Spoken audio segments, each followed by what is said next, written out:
नमस्कार दोस्तों, आप सभी का स्वागत है हमारे YouTube चैनल आध्यात्मिक भक्ति ज्ञान केंद्र में। आज हम आपको रावण और मंदोदरी के विवाह के पीछे की कहानी क्या है उसके बारे में बताएंगे। उससे पहले अगर आप हमारे चैनल पे नए हैं तो चैनल को सब्सक्राइब कर लें और साथ ही बेल आइकन को दबा लें।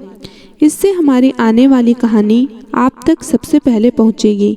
आइए कहानी को स्टार्ट करते हैं। कश्यप नाम का एक ऋषि होता है जिसका एक पुत्र होता है। उसका नाम मायासुर होता है। वह हेमा नाम की एक खूबसूरत अप्सरा से विवाह करता है और जल्द ही 2 बेटे का बाप हो जाता है।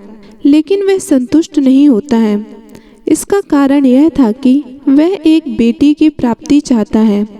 बेटी की प्राप्ति के लिए वह देवताओं को खुश करना चाहता था। देवताओं को खुश करने के लिए वह घोर तपस्या शुरू करता है। इसी बीच कैलाश पर्वत पर एक अप्सरा जिसका नाम मथुरा होता है, वह भगवान शिव को देखने के लिए जाती है।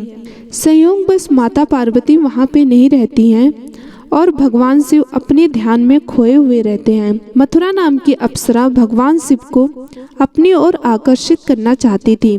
जैसे ही मथुरा भगवान शिव के पास जाती है, उसी समय माता पार्वती वहां पे आ जाती हैं। मथुरा को देख के माता पार्वती को क्रोध आ जाता है।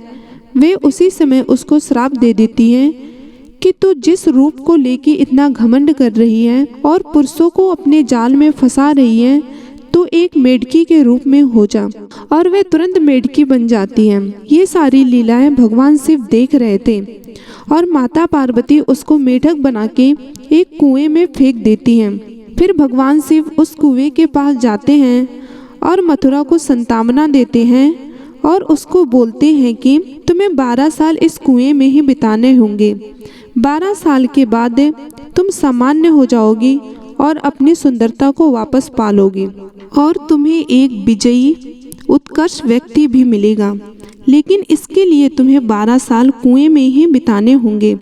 12 साल के बाद ही तुम वापस अपने इसी रूप में आओगी।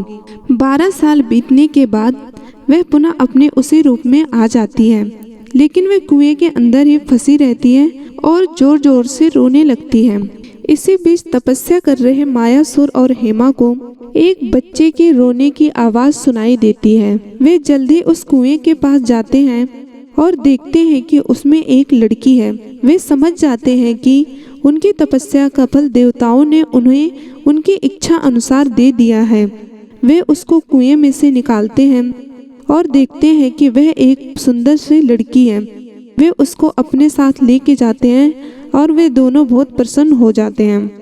वे उसको अपने घर पे लेके जाते हैं और उसका नाम मंदोदरी रखते हैं।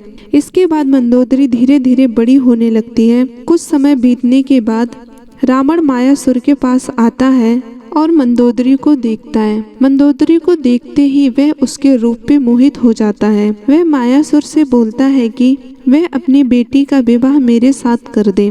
तभी मायासुर रावण को हाँ बोलता है और वैदिक रीति रिवाज के साथ मंदोदरी का विवाह रावण के साथ हो जाता है। मंदोदरी देखने में बहुत ही सुंदर, दयालु और सुशील औरत थी। आपको हमारे द्वारा बताई गई जानकारी कैसी लगी हमें कमेंट बॉक्स में ज़रूर बताइएगा। अगर चैनल पे नए हैं तो चैनल को सब्सक्राइब कर लीजिएगा। धन्यवाद। जय श्री राम।